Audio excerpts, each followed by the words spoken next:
Hey, everybody, how are you? Bo Prosser here, the Center for Christian Education, BoProsser.com. Bo and the Beard, welcoming you to another episode of Monday School. Thanks so much for joining me and participating with us in this ongoing Bible study. Looking tonight at the Smyth and Helwys Formation Series lesson outline. You'd think I know how to say that by now.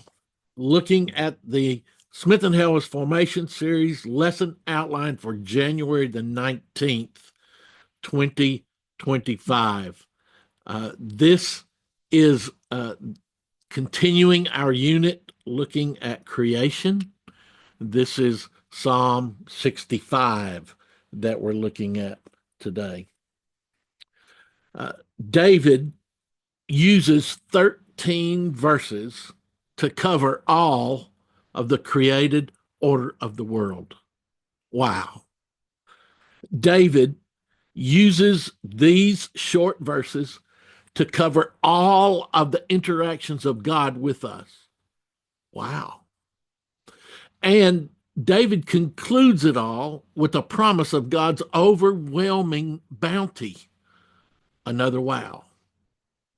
And while praising God for all of this, the psalmist weaves the thread of joy throughout it all. As a writer, I am very jealous of this psalm. As a worshiper, I am very thankful for this psalm. God created everything. There is joy in everything. There is joy in praising. There is joy in hope. There is joy in celebration. There is joy in good times and bad times. And David reminds us in this psalm that God is with us, not just with us, but overwhelming us with God's blessings. God created everything, and there is joy in praising. God is guiding everything. There is joy in hope. God overwhelms us with God's love. There is joy in God saying yes to us. God is our joy, not only in the breadth of the world, but also to each of us individually.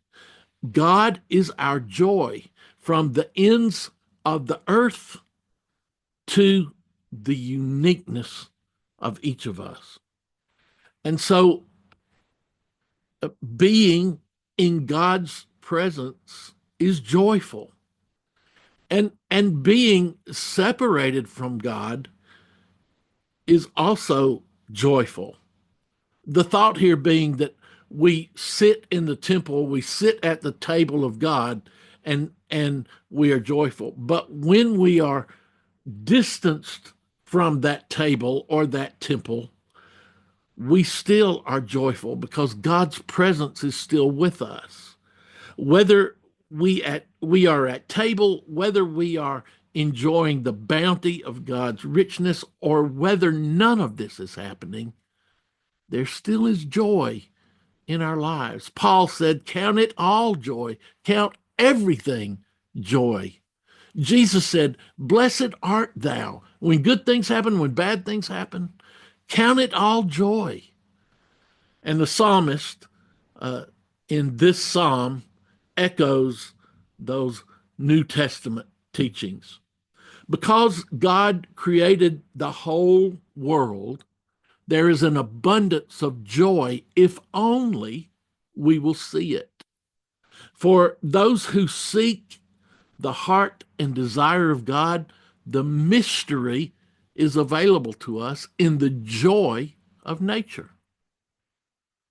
For discovering God's nature, this is a joyful adventure. And we claim community as we journey, and we claim atonement as we journey. God made nature. God made us. God has brought all of creation into the glory of the Christ. And so we ponder this and we think about it. Joy is an elusive concept, and joy is a fleeting moment. Many of us don't claim the joy of everyday living. We wait for some big moment that brings us joy. And for a moment in time, there is joy, but then we have to have more and more and more and more and more of those moments. The psalmist says, joy is all around us, every day, every moment. But many of us are so busy doing life that we don't make joy a continuing part of our lifestyle. The psalmist reminds us that the joy of God is in everything. The psalmist reminds us that God has given us an avenue to atonement from our iniquities in everything. This should be continuous joy for us, if only we will pause and claim that gift. The psalmist also reminds us that God's joy is found in approaching God. God is not some celestial being that is standing away from us. God is integral to our being.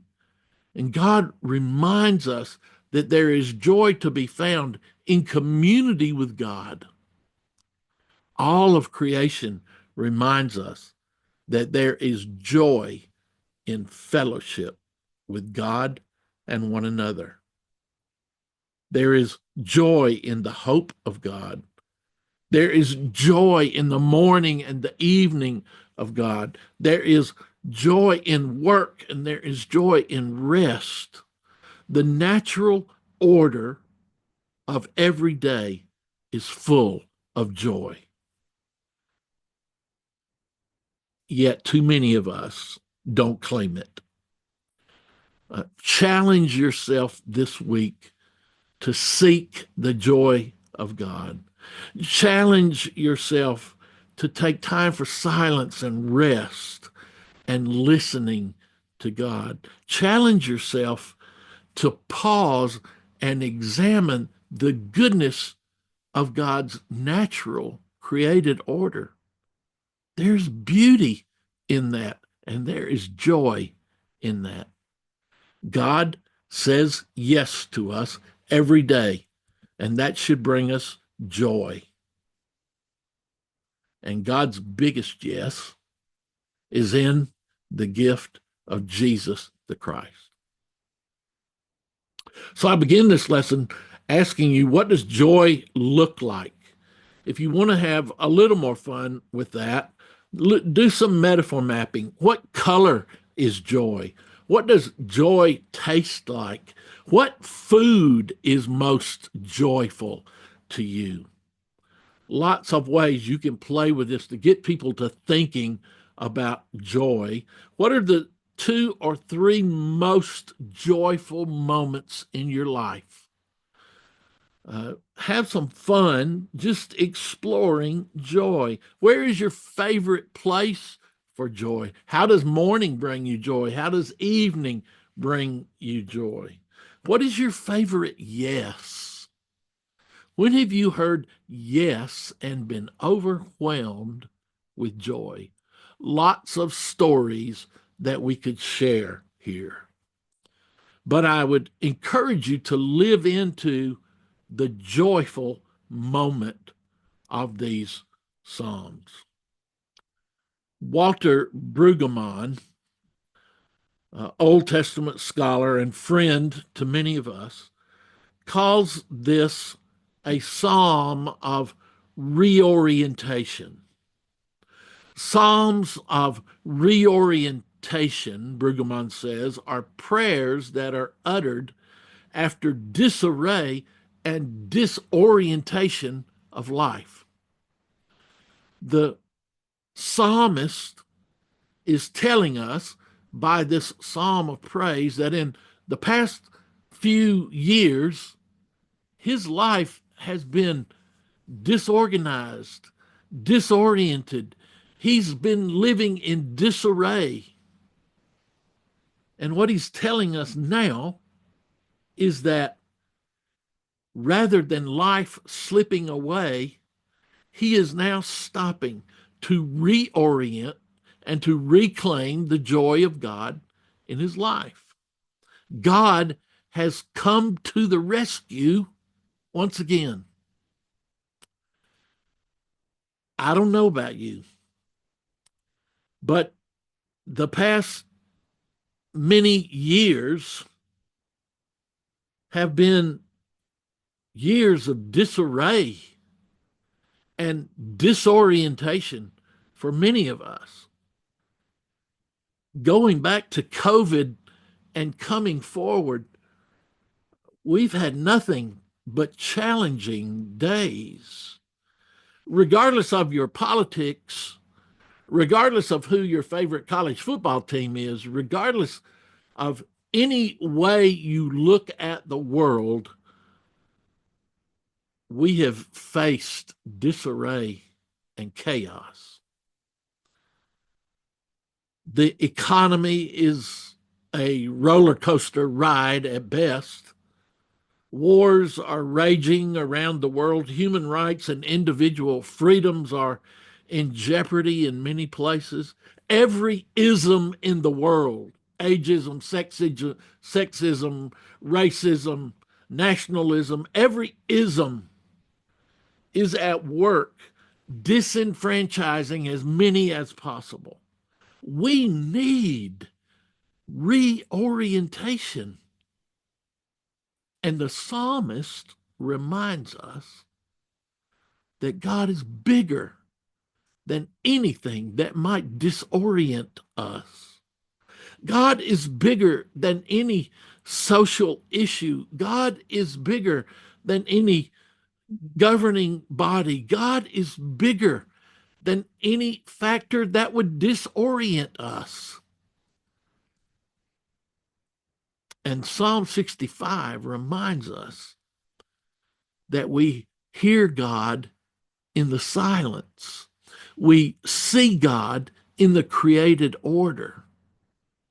And we respond to God with shouts of praise.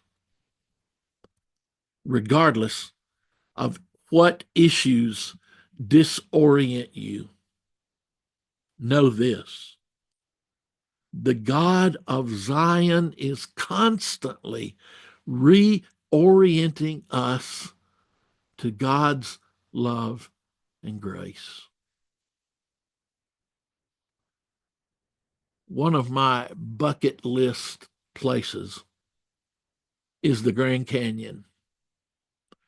And I've been to the Grand Canyon, but only for about 2 hours. Obviously, it was not enough to take in, not enough time to take in the beauty and the wonder and the magnificence of that place. But I remember the wow of that place. I remember the joy of being there. I remember the memories of sharing that with my family. It was a long day. We drove from Albuquerque out to the Grand Canyon, and then we drove back to Albuquerque to do a training event. It was a long day for us, and I remember standing on the edge and seeing that splendor and thinking, wow. And I remember just at sunset, as that little pin of sunlight disappeared over the edge of the canyon. Wow. God's created order gives us joy. God's created order gives us hope. And God has created this world not for our disorientation. God gives us yes. God gives us a grand yes, day after day after day. Count it all joy, brothers and sisters, because today and every day God says yes to us. If only we will listen, if only we will claim the joy of our salvation. Thanks be to God. God in heaven, forgive us when we're so busy. Forgive us when we're so self-important. Forgive us when we are so disoriented that we miss the joy. Help us, God, as this new year dawns upon us, as a new president comes to lead us, as a new world order is established. Help us to be able to count it all joy, the good, the bad, the indifferent. Help us to know that you are guiding us. And not only are you guiding us, but you are saying yes to us for all things. Help us to claim that through Jesus the Christ. Amen. Thanks, everybody. It's a big week in our country, obviously. Please pray for the days ahead. Don't pray about things, pray for things. Lift up all things. Claim the joy of all things. And may God continue to reorient us into the joy of life. Hey, thanks as always for joining me. Till I see you next week. We finish up this unit next week looking at humankind and the creative order of humanity. That ought to be a fun one.